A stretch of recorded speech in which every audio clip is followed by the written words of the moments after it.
Okay guys, meron tayong ngayon na unbox sa RCB lever. This is from M1 Garage. Sa mga gustong order, punta lang kayo sa kanyang Shopee. Okay, it's a RB Alloys lever set E+. Okay, open natin. Tingnan natin kung ano kasama sa box. Yan, okay. Meron silang libreng sticker. Yan, and then sa package niya yung para sa clutch, yan, and then para sa front brake, yan. Okay, adjustable siya kung in case na dikit ito sa iyong throttle o handle, pwede mo siyang adjust para medyo magkaroon siya ng space. Then may kasama siyang free bolt, isang free bolt, kasi akala ko nga dalawa ito pero libre na pala ito. Totoo kasi bibili mo talaga ito sa shop, pero at least meron siyang isang kasama para hindi ka na maghahanap ng bolt para i-install mo na. Kaya mamaya samahan nyo ako and install natin to sa ating WinnerX. Okay, let's go. Okay guys, simulan mo natin sa pagtanggal itong dalawang Allen screw dito sa may bandang harapan. Left and right po yung ating Allen screw na yan. And then tatanggalin niyo yung part na yan para matanggal nyo rin itong screw dito sa may ilalim nya. Bali ito po ay yung screw na cross or Philip. Left and right din siya. Then dito sa may bandang leg nya, meron din siyang Allen screw. Tatanggalin mo rin yan para mabaklas mo yung head muna. Then tatanggalin mo natin yung ating side mirror, left and right, para mabaklas natin yung bandang harapan ng motor. Hindi kasi natin may lalagay yan lever na yan kapag hindi siya matatanggal. Dito naman tayo sa may bandang harapan, meron siyang 4 na screw dyan para matanggal mo yung visor na yan. Gamitan mo rin siya ng screw or Philip. Tapos matanggal yung cover na yan. Yan, pwede na tayo magpalit ng lever. Okay, ito yung sa ating preno.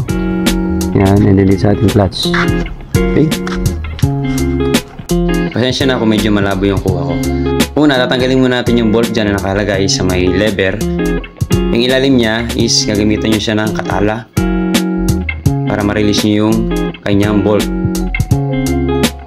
Yung bolt na yan ay hindi po pwede kung yung ipapalit mo ay yung RCB lever, kasi medyo malaki yung stock na bolt niyan compare dun sa i-install na RCB. Kaya merong free na isang bolt na yun ang gagamitin mo para plug and play na siya.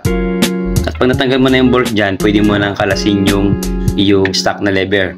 Una, tatanggalin muna yung nakasabit na kable para matanggal mo yung stock lever.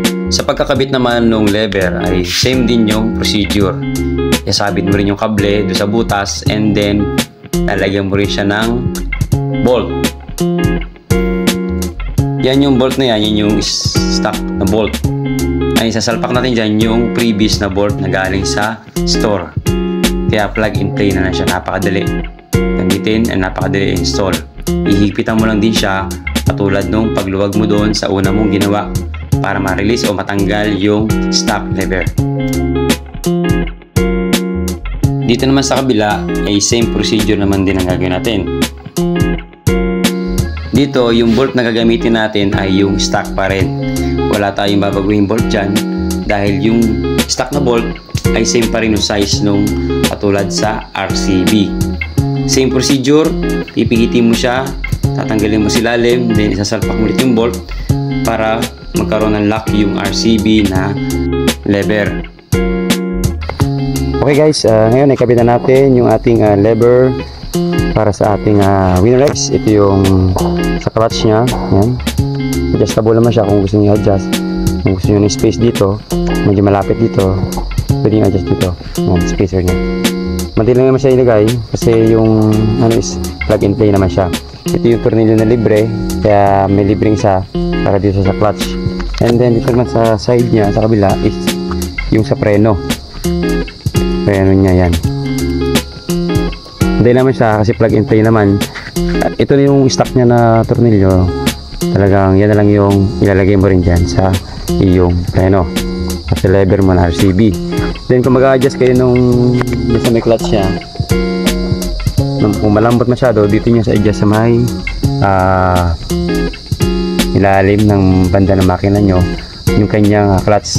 Ito yung cable ng clutch nyo, mag-adjust lang kayo dyan para may adjust nyo yung tamang timpla ng yung clutch. Depende sa inyong gusto kung paano yung angat ng inyong kamay sa clutch lever. Okay?